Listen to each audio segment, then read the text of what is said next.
and welcome to the APLL Pulse Podcast, where you can uncover new insights from the logistics and freight forwarding industry through the seasoned experts at APL Logistics, a global supply chain provider. We'll help you keep pace with the current topics impacting businesses and advance your logistics strategy. Today, I'm joined by Matt Gunn. Matt is our Vice President of Marketing and Communication here at APL Logistics. He works closely with our customers and market teams, and he spends a lot of time listening to what's happening on the ground, what's changing, what's breaking, and what companies are struggling to plan for next. Recently, Matt was part of leading one of our customer symposiums in North America. Today, we're less focused on the event itself and more on what those conversations revealed about where supply chains are headed. So, Matt, thanks for joining me. Thanks for having me on, April. It's a pleasure to be on the Pulse Podcast.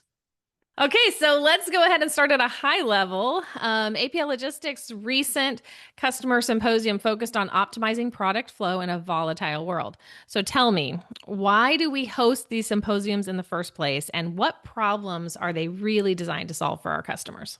Yeah, so this is our second US symposium and the 13th one that we've hosted around the world over the past 3 or 4 years. And really for us, it's very much about connecting with our customers, with other shippers, partners, carriers, ports, all the community, because we understand that to solve the types of complex problems that we're solving in global supply chains, it really does take the whole community to come together around common goals and to share insights with each other and to help find a path forward in very challenging times. So after talking with customers this last go around at the symposium and kind of more broadly, what are you hearing most consistently right now? Like what's on their minds when it comes to supply chains? Yeah, I mean, there's a lot happening right now. We don't have to look that far back. Even when we were hosting our 2025 symposium, we were having discussions in a very dynamic environment. I think the day that we hosted our event last year, there were supposed to be a new round of tariffs between the US and Mexico. Those were dropped while we were in a session around tariffs. And we see that it's a very fluid situation here. So we could lump it into a few different categories, I think, that are somewhat universal. Global volatility being a major one, obviously trade friction and somewhat unpredictable regulatory changes are causing challenges, bottlenecks, or uncertainty around where to source, how to move freight from origin to destination, what it's going to cost. I think consumer habits are changing, and certainly demand signals are not what they used to be when the price of goods is getting higher, or we don't know whether we're going to be able to go on that experiential trip or do something like that. And, for shippers, especially, they're really focused on being responsive, having some level of agility, but they do so with very massive purchase orders that they're making, with complex sourcing networks, with a slew of various trading partners that are helping them move freight from one point to another. And all with a lot of consideration for the cost. Another challenge, I think, is in the workforce. I think that we see there are, in certain markets, ongoing labor shortages or expectations of higher compensation to keep track of market costs of everything else. It's hard to find just the right skills. And then adopting new technology for the workforce can be a little bit of a challenge, especially with uncertainty around AI. And, to transition from that, obviously, technology and AI are reshaping everything right now. I think that we're in an environment today where you think about generative technology and artificial intelligence, and you could apply almost any use case to it. But where to invest in it, where is it going to make a difference? I think we're also seeing from a lot of shippers out there that they haven't necessarily seen great ROI on traditional supply chain visibility and execution software. A lot of those solutions have become somewhat commoditized and haven't kept up with the pace of change. And as a result, in many cases, we are also seeing a trend toward various shippers increasing more outsourcing of those technological capabilities to other providers and 3PLs.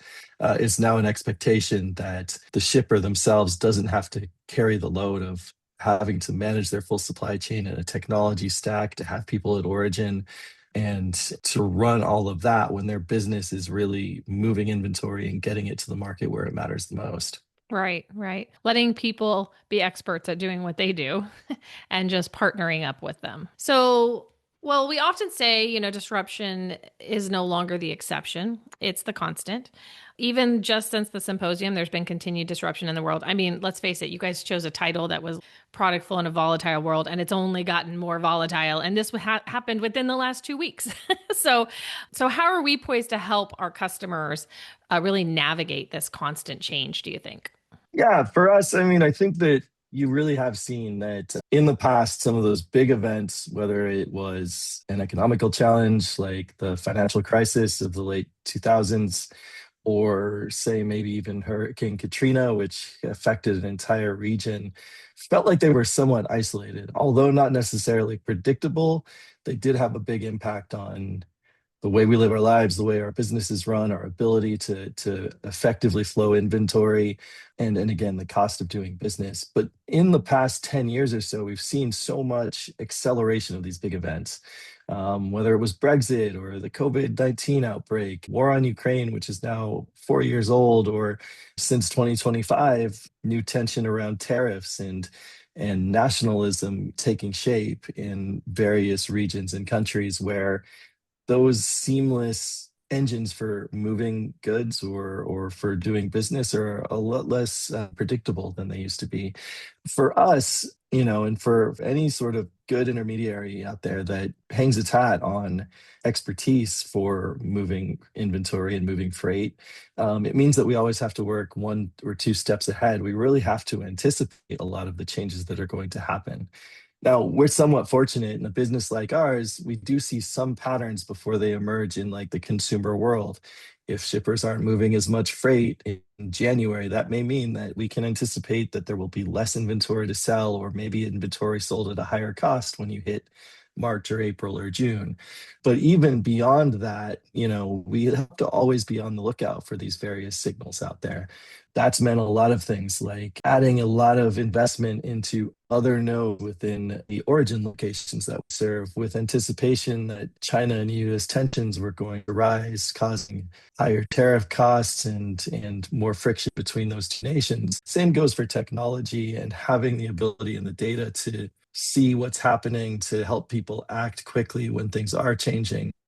Always have to have an eye toward what's coming in the future. And, because technology, because physical locations take so much capital investment and time, you really have to work, a year ahead, 2 years ahead to be prepared for that. And so that's something that certainly people in our world are very focused on. And a lot of times we're looked to as experts in understanding that and being able to help ease the strain of a shipper that's looking for new countries to source from or new factories to help manage, or even new shipping lanes that they're going to use. So it really is a matter of being able to predict as much as you can for the future, but also be prepared for the present and to have that readiness at all times to act and to make changes, because external changes are happening very fast. I know you and I were talking before this and kind of joking that in the last 2 or 3 weeks, we probably issued more customer advisories than we have in the last 6 or 8 months. And, you can say that lightly, but again, it's just another indicator of how much we have to be paying attention to the world around us and how much we have to be prepared to have a position on where we can help and what moves our customers can do to maintain inventory flow, because really that's the lifeblood of their business. Right, right. While you're talking, I'm just getting this like image of the globalization of everything. There's a benefit to that where, we're sharing risk in different areas, everything is not on one leg of everything, but it's like the body part, if one leg goes down, when we have certain events that have happened, it's like just one leg went down. And so the rest were able to kind of carry the weight. But now it feels like they're all under attack, or it's at the heart of things that impact everything. So when something is happening, we're all being impacted with COVID, with, the disruptions that we're seeing now. It's just the impacts, they are just making their way to everybody's home. Yeah, absolutely. These challenges have a systemic effect on our supply chains, on our businesses, on our daily lives, right? The price of eggs being higher today isn't just the result of not as many chickens laying the eggs. It's also the ability to move that inventory, to keep it fresh, to be prepared for what that demand may be for that product. And in these big systems, and because over the last 30 or 40 years, free trade has allowed us to really expand the breadth of where we're sourcing or the types of products that we're bringing to various markets. It is felt when one thing happens thousands of miles away, or a policy comes into effect overnight. You can't just have a crutch for that, so to speak. It's not just that one area that's affected, it's all of it. So we've mentioned that making supply chain decisions is just getting harder with all of these different things that everyone has to consider, with everything that the customer has to really process through and consider how they can work around certain disruptions. So it could be economic things, it could be market, we've said, it could be regulatory changes. So from your perspective, what makes these decisions more complex today than maybe even a few years ago? I mean, a lot of it comes down to some of the things that we talked to, right? And I think in a world where shippers want to be faster and make better decisions and control costs, they're running up against the challenge that and the reality that they don't necessarily have that much agility or control. They don't have the experience of making these types of decisions or changes within their business. And frankly, they don't always have the physical presence or capabilities to make it happen. And so that has a little bit of a freezing effect. One of the keynotes that we featured was Adrian Gonzalez, who's an independent analyst of the industry and has spent decades focused on the supply chain space. And he ran a small survey prior to our event, both within his own user community as well as with our own audience. And, the types of questions that are asked, the really hard decisions, it's not an easy question that you're trying to answer. These questions could be anything like, how should we rebalance our sourcing and transportation networks in response to tariffs or geopolitical tensions? When do we absorb these cost increases, or do we pass them on to customers? How much inventory risk are we willing to carry when demand is really volatile and changing? And where do you hold that inventory best so that you maintain a balance between working capital and being able to service your market? All of these things, there's not always an easy answer to. And I think what we're seeing is that generally from those that responded to the survey, that about 62% of executives report that the world is more uncertain today than it was 3 years ago. Whether that's slightly higher or significantly higher, they don't feel as confident about the world that they're working inside of. And that, along with that, the decision-making process, we're expected to make decisions quickly to keep up with the pace of change. However, having less time is a challenge when there might be more stakeholders involved or when you don't have complete information. That represents its own challenge in knowing when to act or how. Decisions now rely more than on just gut instincts or on what's happened in the past, but they're somewhat dependent on having good data and analytics, that you're centralizing that. Again, that idea of having multiple stakeholders having a voice in making a decision.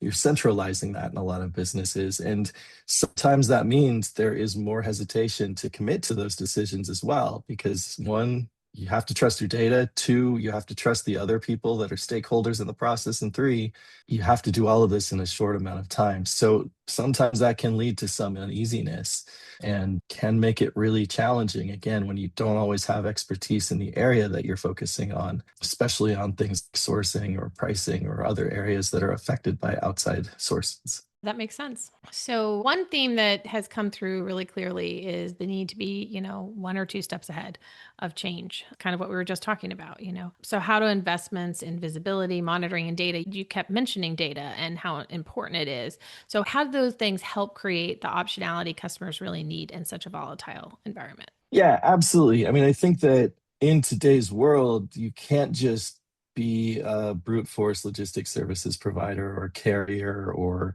again, rely on what's happened in the past. So there is a very distinct need to get the data right. And again, having a strong data foundation that matches the physical and financial flow of everything that you're trying to accomplish is hugely important.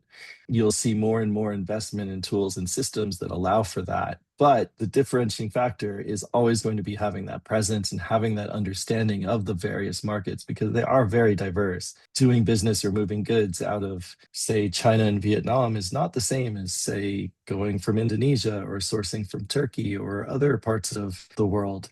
And again, being on the ground or have the physical capabilities, whether that's warehouses or road and truck and rail networks, or even just ocean shipping lines that can help service all of that, becomes very important, because it's not just about making that decision or having good data about that decision. It's about, are you going to actually get it done? And so, that's something that we always have to remind ourselves, is that all of these things have to work together in order to have an impact for that end user, and that investment has to be in terms of supporting that decision, supporting the action. Well, and we've always said how important relationships are. They're important with our customers, they're important with our vendors, they're important across the board. So we have been around for a while to develop deep relationships in all those areas, because it's not just having the information, it's also having the relationships there to be able to have those options available. Like, as an anecdote, when the initial China tariffs broke out, a lot of shippers held inventory at origin because they simply didn't know what to do.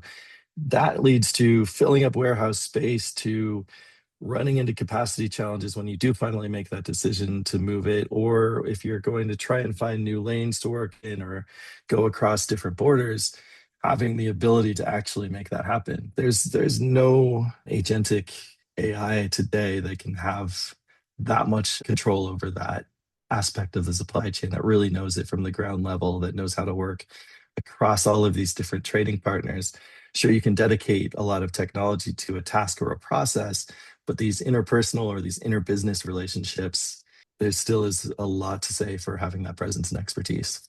I even read something today about how they're having to hold things off right now and not take them to the port. And so we're experiencing a little bit of that again in just this moment, where, hey, we need to find warehouses, we need to find availability right now. It needs to come from somewhere immediately. And one thing I've heard is, like, planning and purchasing cycles are being made in a much shorter time window as well. So if you're not ahead of it with your budget or your purchase order planning, that may set you back weeks, and then it's compressing the amount of time to hit that seasonality or that window when those items, those new products or lines of goods are supposed to get to their destination. Okay, last question I have for you. So, when you think about the conversations coming out at the symposium, what gives you, which is where we started this call on, what gives you confidence that APL Logistics is prepared for what's ahead? I have to ask the tough question last. I think for me, the experience of having been in APL Logistics, and again, I come from the technology side originally, and I spent years on the software solution side. You're somewhat constrained with software where you can make a lot of things look good, or you can connect dots in ways that weren't possible before. But again, that expertise and the ability to move freight, to keep supply chains running, is something that you lack from the other side. And you even see that in our own space, where there are more digitally oriented forwarders, or those that have really pretty dashboards that are out there that are, promoting from a technology first aspect. I think that's important, and you should always keep that tech piece in mind. But you have to remember that it's only one function, it's one enabler to really doing this job. The thing that gives me hope, or that gives me a lot of optimism working with the customers that we do at APL Logistics, is that we have strong relationships with those customers and are very much working actively to seek feedback. But we're also bringing insights to them wherever we can, or introducing them to new ways and modalities, new strategies for helping with their freight. All of that stuff is very much rooted in thinking from a customer lens first, but also being very strong operators, and having, again, that physical presence, the operational know-how, the ability to roll up your sleeves and get it done. I think we're at a point within this company where we recognize very much that that data side is absolutely crucial, and that we are making strong investments, and have even made some forays into adopting new technologies to bring more information to our customers, however they choose to consume it, to helping build the analytics or AI capabilities off of it that are rooted in some operational value. And that's not something that you find in all companies. And with the mix of talent and expertise that we have here, with the types of investments that we've been making, not just at origin or destination, but expanding within sub-regions as well, to better service a growing world of consumers, that we're in a pretty special place. And so I do think that over the next 12 12, 18 months, we're going to see a lot of progress in putting that together beyond what we've already done today, and a strong commitment to getting the job right, because we know that, we have a unique opportunity in front of us and a unique perspective within this realm. And when we commit to ourselves and to getting something done, very few companies can keep up. Agreed. Well, Matt, thanks for sharing your perspective today. Thanks for coming on the podcast. These conversations really highlight how much the landscape, it just continues to change all the time, and why staying engaged, proactive, and informed just matters more than ever. So thank you. And I appreciate you taking the time to join me. Absolutely. April, it's been a pleasure to join the podcast. Thanks for joining us today. If you like what you heard, or if you have any questions about today's episode, reach out to us at global_marketing@APLLogistics.com. Make sure to subscribe to us on your favorite podcast apps. You will also find us on LinkedIn or visit us at APLLogistics.com. We'll see you next time on the APLL Pulse Podcast.